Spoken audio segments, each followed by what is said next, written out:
আসসালামু আলাইকুম রহমতুল্লাহ।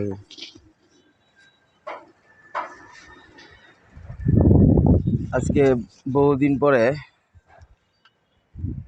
তথাকথিত অনেকের মধ্যে আল্লাহর গজব চলতেছে। আমি দাঁড়িয়ে আছি আল্লাহর গজবের মধ্যে। এই গজবটা কি? অত্যধিক টেম্পারেচার, এটা একটা গজব মনে করতেছে অনেকেই। তো গজবের মধ্যে ফিলটা কিরকম, এটার জন্য আসলাম এই রোদের মধ্যে, খাড়া রোদের মধ্যে ভিডিও করতে। তো একজন আমাকে বলতেছিল যে,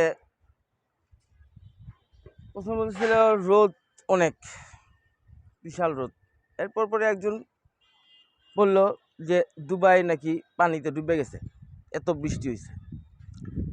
এখন যে বলল যে দুবাইতে পানি উঠছে, ডুবে গেছে, তো সে আবার কজ হিসাবে বলল, মানে এটা হওয়ার কারণ বলতেছে হচ্ছে ওখানে মন্দির স্থাপন করছে, এটা বলে কারণ।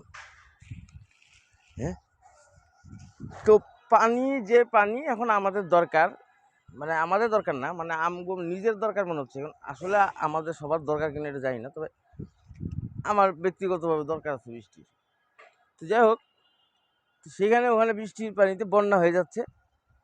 তো এটা আমাদের দেশের লোক মনে করতেছে তাদের উপর গজব নামছে। তো এখন আমাদের যে এরকম রোদ চলতেছে, তাহলে এখন আমাদের উপর ওদের দৃষ্টিকোণ থেকে গজব চলতেছে, তার মানে আমরা সবাই গজবের মধ্যে আছি।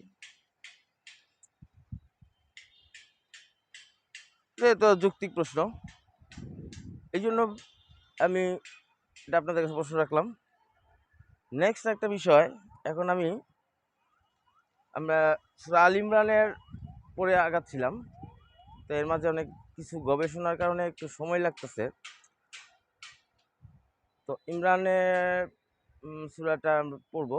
এটা আরেকটা বিষয় নিয়ে বলতে চাচ্ছি, সেটা হচ্ছে যে আমি সালাহ নিয়ে একটু গবেষণা করতেছি, কোরআনের সালাত। আর আমরা যা পড়ি সেই সালাতের নিয়ে একটা গবেষণা করার চেষ্টা করতেছি। আল্লাহ তাআলা আমাদের তৌফিক দান করুন। তো সালাতের আজকে আমি সালাতের প্রথম অংশ সম্বন্ধে কিছুটা একটু ধারণা দিচ্ছি। সেটা হচ্ছে যে সালাত কায়েম করার কথা বলা হয়েছে কোরআনে। সালাত কায়েম করার জন্য, বা যাই হোক সালাত পড়ার জন্য, যেটি বলেন, সালাত পড়ার জন্য কেউ বলে না কোরআনে কখনো, সবসময় কায়েম করার কথা বলা হয়েছে।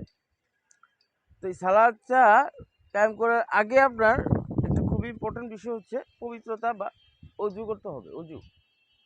এখন আমি এই অজুর বিষয়টা নিয়েই আলোচনা করব নেক্সট এই ভিডিওতে। আপাতত সবাইকে ধন্যবাদ। আসসালামু আলাইকুম।